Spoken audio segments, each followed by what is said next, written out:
Hello, welcome, God bless you. So this one is thoughts on that movie. It's an older movie, Homeless to Harvard. It's based on a true story of this gal named Elizabeth, who goes by the name Liz. Her parents were drug addicts. They both wound up getting AIDS. The mother was legally blind with schizophrenia. The father was there, but he's quite checked out, and the wife could never, or the mother of the kids, could never get sober being around him. It was really ugly. There's a lot of abuse. They were taken out of the house. The mother was taken out of the house. Liz rarely went to school, and she wouldn't keep herself clean. So authorities were involved in her life growing up. The mother got out of the mental institution, and she revealed she did have AIDS, and she was going to move in to her father, who she had already revealed to her daughter had sexually assaulted her sister growing up, and the daughter believed he sexually assaulted her also. She stayed. The mother and sister left. The father did make sure she had food to eat, but she wasn't going to school, and when she was just filthy. So they took her out. The grandfather, no one else stepped up to claim her. And she went to a group home, which appeared to be very violent and alarming.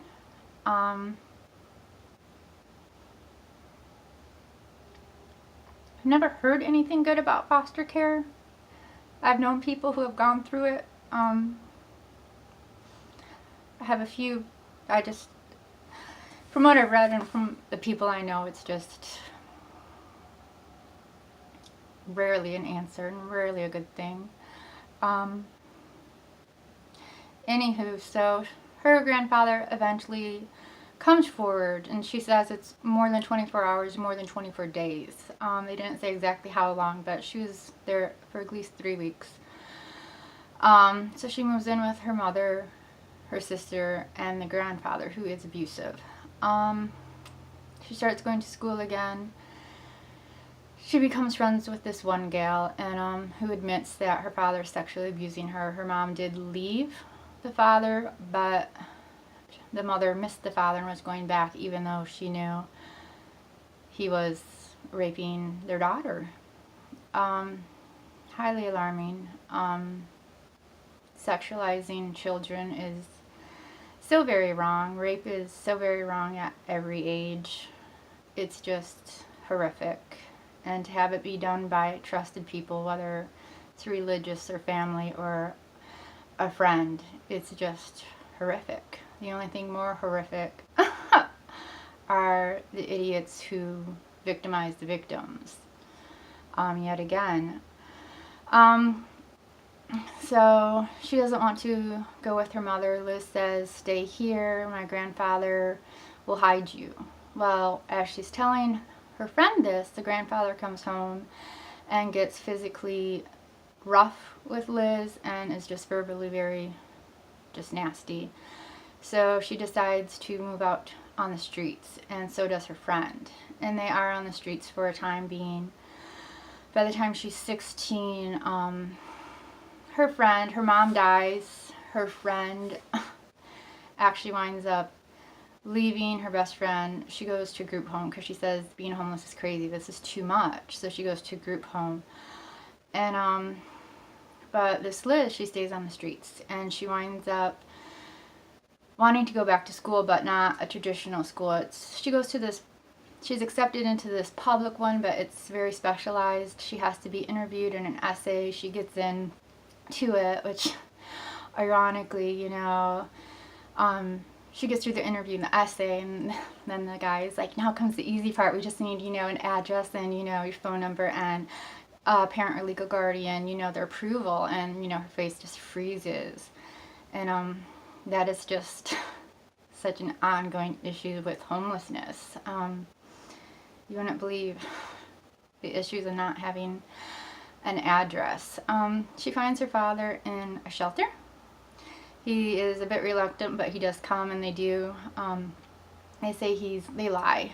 He has AIDS now. He's just in a shelter, and she does have an old neighbor that will let them use the address and phone number, but I don't know if they said he was like a truck driver. That's why he's never around. I have a really bad headache. I've had really bad headaches for quite a while now. I need to leave here. So she gets accepted.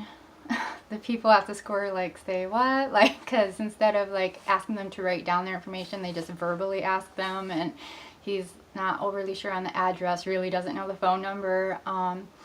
But she starts going to school, and partway through, her friend comes back, and she's like, I'm going to the school, I want you to go to it too. And the friend who's been in the shelter or the group home has like no interest in being to school. And I've seen this with people that I've met. There's just, especially who's been through foster care, there's just this absolute disconnect. That's not for me. School isn't for me. We're not one of those people. We don't fit in there. By the grace of God, that's not the case for everyone. It wasn't a case for this Liz, but it's interesting because Liz introduces her best friend to a man who runs the school, and the man is like, what do you want to be?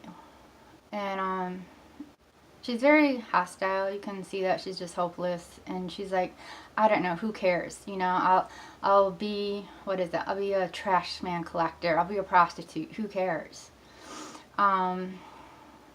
It was really sad. Some points, and the whole address was about 56 minutes into the movie, and it's interesting because she finishes 4 years of high school in 2 years, and she gets a job, and she just takes an unbelievable amount of classes, and she powers through it. And then there's, and they put it in her head to go to college, and she's really smart, and there's a scholarship from, I think it was New York Times, and she waited to the last second to turn her application in, and the secretary was sort of like, I gave that to you 4 months ago, and she's like, but I turned 18 today, and it's just interesting because the secretary's like, well, there's not an age limit on it, but as she says, I had to wait until I was 18, or else Child Protective Service would come take me away. She's like, I couldn't legally tell anyone I was homeless before I turned 18, or else I have to be thrown back into the system again. And it was just so interesting, the comparison between her and her friend. I mean, she stays on the streets and starts going to school. Her friend does what society says is best for individuals and goes into government housing, and Liz is the one who is going to school and getting straight A's and has her, sights set on college.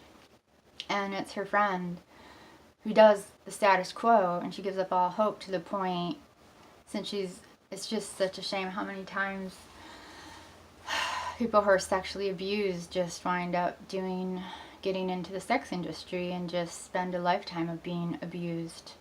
But it's very interesting, the different roads they took. Around 117, she goes to see her sister, and her sister's like, what do you mean you're getting a scholarship? You're not homeless. Which I've gotten that on multiple things. Well, you're in a car, you don't have to be. It's like, I don't have a place to stay. I really don't. I know with my parents the longest here, but I really have to go.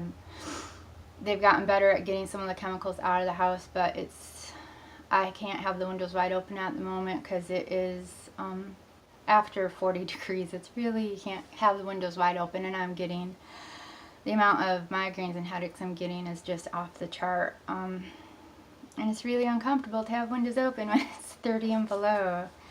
And it just is, I don't have a place to stay. But it's just interesting. It's interesting in the movie how, it's like, no, you're not. And I know people always love to say how crazy the homeless people are. I think it's the sister who's crazy. The sister is staying with the grandfather who is known to be sexually, verbally, and physically abusive. In my mind, that's crazy. That's not a home. That's a prison. When I see people on the streets, while it can be heartbreaking, part of me goes, at least they have some sense of boundaries. They want something better than government housing, and maybe the housing they are offered isn't the safest. And if they want to keep themselves as safe as possible, and if that means being on the streets, as long as they're quiet and not stealing, who cares? And they did show, like, her and her friend would steal because they really, it's heartbreaking. They had nothing. Initially when they were on the streets, it did show that she did eventually get a job. And that's another thing, people love to go on about how much the homeless are costing the nation. A lot of people aren't necessarily on stuff, and if they are stealing, Lord have mercy, why aren't you crying about the white collar crimes that are constantly fleecing you? Why do you have no issue with the Federal Reserve?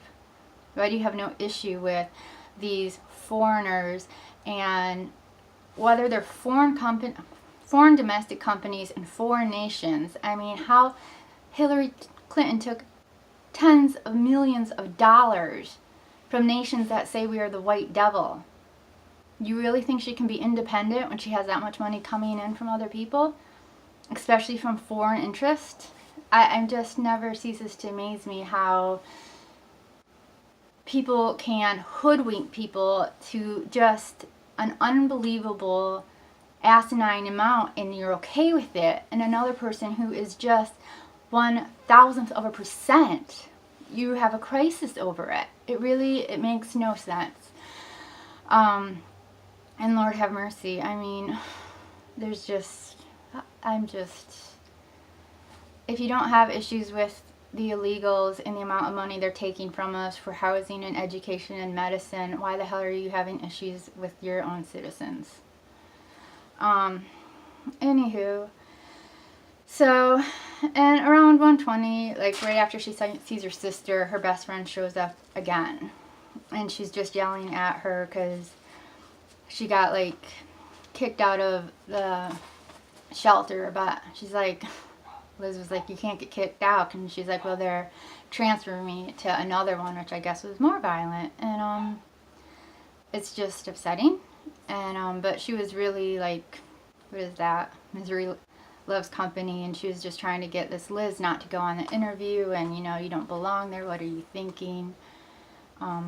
It's just upsetting. It was encouraging that this girl could go with all this drama and actually get her feet on the ground while she's a minor. And it's just interesting. I mean, just look up actresses and actors who were homeless. Just because you're homeless doesn't mean you don't have a hope or a future. And sometimes being homeless is the safest route, despite the dangers. Alrighty, well, that's some of my thoughts on that. God bless you. Bye-bye.